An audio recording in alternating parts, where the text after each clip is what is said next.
খুবই ঠান্ডা মাথায় রাজনীতিটা করতে চাচ্ছেন জনাব তারেক রহমান। দীর্ঘ 17 বছর ক্ষমতার বাইরে থেকে এই মুহূর্তে যখন ক্ষমতার খুব কাছাকাছি পৌঁছানোর একটা অবস্থান হয়েছে, তো দলীয় নেতাকর্মীদের বিভিন্ন বিশৃঙ্খলা, বিভিন্ন জায়গায় লুটপাট, চাঁদাবাজি, তারপর হচ্ছেন দলীয় নেতাদের বিভিন্ন বক্তব্য জনমনে কিছুটা অসন্তোষ তৈরি করেছে। কেউ কেউ বলাই শুরু করেছে আওয়ামী লীগের এই পিঠ হচ্ছে বিএনপি, মুদ্রার এই পিঠ ওই পিঠ, এগুলো নিয়ে নানান যখন আলোচনা সমালোচনা চলছে, তার মাঝখানে দুইজন নেতার বক্তব্য খুবই একটা বড় ধরনের রিয়াকশন করেছিল। তবে দুলু ভাইয়ের যে বক্তব্যটা, সেই বক্তব্যটার একটা যৌক্তিক কারণ কিন্তু আছে। কারণ হাসনাত যে অভিযোগ করেছিল বিএনপির পক্ষ থেকে, সেই অভিযোগকে আসলে কিভাবে খণ্ডানো হয়েছিল অফিসিয়ালি সেটা আমরা জানি না। তবে ব্যক্তিগতভাবে দুলু ভাই বলছিলেন যে আওয়ামী লীগের টাকায় বিএনপি চলে, কুমিল্লা গিয়ে যে বক্তব্য দিছিল সেই বক্তব্যের প্রেক্ষাপটে তিনি হাসনাতকে বলছিলেন বিএনপির নেতাকর্মীরা যদি একসাথে পিশাব করে তাহলে এনসিপি বা হাসনাতের মতন অনেক নেতারা ভেসে যাবে। এটা নিয়ে এনসিপির সাথে ভালোই তর্ক বিতর্ক হয়েছে। এইটার পরপরই গেল 2 দিন যাবত, গতকালকে আমি ভিডিওটা দিয়েছি যে বুলু ভাইয়ের এই কাজটা ঠিক হয় না। এমনকি পলিটিক্যাল পয়েন্ট অফ ভিউতে এটা পজিটিভ আসবে না। যে তিনি বলছিলেন যে ডক্টর মোহাম্মদ ইউনূসের যে ধর্ম বিশ্বাস, তিনি 1970 সালে আমেরিকাতে বসবাসকালে সেখানে নাগরিকত্বের জন্য হোক, তিনি তার ধর্ম পরিবর্তন করে খ্রিস্টান ধর্ম গ্রহণ করেছিলেন। এরপরে তিনি পুনরায় ইসলাম ধর্মে ফিরে আসছেন কিনা, এখন এই বিষয়গুলো নিয়ে গতকালকে সারাদিন সোশ্যাল মিডিয়াতে নানান আলোচনা সমালোচনা হয়েছে। এই টোটাল আলোচনা সমালোচনার পরবর্তী জায়গায় আমরা দেখলাম বিএনপি খুবই ভিন্ন রকম একটা কর্মকাণ্ড করেছে। অসংলগ্ন বক্তব্যের দায়ে দলের ভাইস চেয়ারম্যান বরকতুল্লাহ বুলু এবং শামসুজ্জামান দুদুকে সতর্ক করে নোটিশ দিয়েছে আপনার বিএনপি।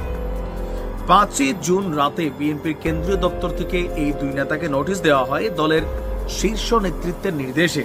জনাব তারেক রহমানের নির্দেশেই সম্ভবত তাদেরকে নোটিশ দেওয়া হয়েছে। আর নোটিশের ব্যাপারটি স্বীকার করেছেন যিনি আছেন রিজভী সাহেব।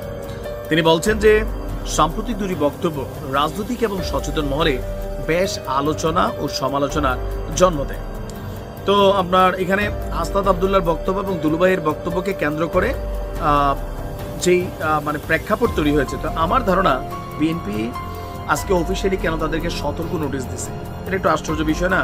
যে এনসিপি প্রতিনিয়ত বিএনপিকে নিয়ে যেভাবে পোস্টমর্টেম করে, যেভাবে একটা ব্যানার ধরার জন্য 4 জন লোক নাই বলে, বা বিভিন্নভাবে তারা কিন্তু যথেষ্ট আক্রমণ করে, তো সেই ক্ষেত্রে বিএনপি এইভাবে রিয়াকশন দিবে এটাই স্বাভাবিক। কিন্তু স্বাভাবিক না কেন বলে, হাসনাতের বক্তব্যে যদি ছাত্র দলের কোনো নেতা একটা বক্তব্য কাউন্টার করে, এটা পয়েন্ট অফ ভিউতে স্বাভাবিক। হাসনাতের বক্তব্যে যদি ধরেন যুব দলের কোনো নেতাও একটা বক্তব্য দেয়, এইটাও মেনে নেওয়ার মতন স্বাভাবিক। কিন্তু তাদের যে পদ পদবি বা রাজনৈতিক ক্যারিয়ার, সেই ক্যারিয়ারে এসে থাকে না যে বাচ্চারা বোঝে নাই করছে এই জন্য কি মুরব্বীরা করবে। আমাদের সমাজে একটা সিস্টেম আছে যে বাচ্চা তো বাচ্চাই, সে বোঝে না, কারণ বাচ্চার বাপ যে তিনি না বুঝলে তো সমস্যা ভাই, ঠিক কিনা? বাচ্চা একটা গালি দিতে পারে, তো যিনি মুরব্বী তিনি কি গালিটা রিটার্ন করবেন না? বিএনপি বেসিক্যালি এই জায়গাটাতে সভ্যতা কি বলা হয় যে আপনার শালীনতা বা সৃজনশীলতা বা দলটির একদম এই লেভেলের পর্যায় থেকে এই ধরনের বক্তব্য দেওয়াটাকে সমীচীন মনে করছে না, কারণ এটা জনমনে নেগেটিভিটি আনবে। আর বাকি আছে ডক্টর মোহাম্মদ ইউনূসের ধর্মের ইস্যুটা। কেউ কেউ মনে করছেন যে ধরেন ডক্টর মোহাম্মদ ইউনূস তিনি এখনো খ্রিস্টান আছেন, তো যদি তিনি খ্রিস্টান থাকেন তাহলে তিনি কি বাংলাদেশের প্রধান উপদেষ্টা হতে পারেন না? এদেশে কি শুধু মুসলমানরাই হবে? ভিন্ন ধর্মের মানুষের কোনো অবস্থান নেই? আছে, কিন্তু তিনি অবশ্যই ইসলাম ধর্ম গ্রহণ করেছেন। যে আমি বলছি যে গত রমজানের ঈদে তিনি তো ভাই